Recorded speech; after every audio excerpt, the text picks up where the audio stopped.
आज की कहानी शुरू होती है रात के ठीक 3:17 पर।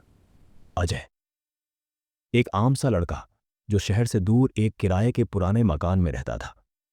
मकान सस्ता था, लेकिन एक अजीब शर्त के साथ। रात 3:17 के बाद किसी भी आवाज का जवाब मत देना। मालिक ने हंसते हुए कहा था, बस यूं ही एहतियात समझ लो। अजय ने इसे मजाक समझा। पहली रात सब कुछ सामान्य था। दूसरी रात दीवारों से अजीब सी ठंडक आने लगी।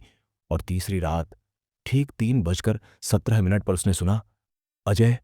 धीमी, फुसफुसाती हुई आवाज, जैसे कोई दरवाजे के ठीक बाहर खड़ा हो। अजय उठ बैठा, दरवाजे की ओर देखा। आवाज फिर आई, दरवाजा खोलो। अजय को मालिक की बात याद आई। उसने चुप रहना ही सही समझा। लेकिन तभी आवाज बदल गई। अब वो आवाज उसकी मां की थी। बेटा, मैं बाहर हूं। अजय का दिल तेज धड़कने लगा। उसकी मां तो दूसरे शहर में थी। तो ये आवाज किसकी थी? उस रात अजय ने दरवाजा नहीं खोला। सुबह जब वो बाहर निकला तो देखा पास वाले कमरे का दरवाजा खुला था। अंदर कमरा खाली था।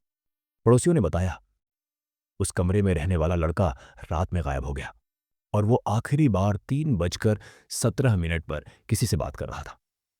अब अजय डर चुका था। उसने इंटरनेट पर उस मकान के बारे में खोजा। जो मिला उसने उसकी नींद छीन ली। 20 साल पहले उसी मकान में एक परिवार रहता था। रात 3:17 पर दरवाजे पर आवाज आई। परिवार ने दरवाजा खोला। अगली सुबह पूरा परिवार गायब था। अजय ने फैसला किया, आज वो पूरी रात जागेगा। घड़ी 3:16, 3:17। इस बार आवाज दरवाजे से नहीं, उसके कमरे के अंदर से आई। पीछे मुड़ो। उसका शरीर जम गया। अजय ने आंखें बंद कर ली, कान बंद कर लिए, लेकिन आवाज अब उसके दिमाग में गूंज रही थी। तुमने मुझे अनसुना किया, अब मेरी बारी है।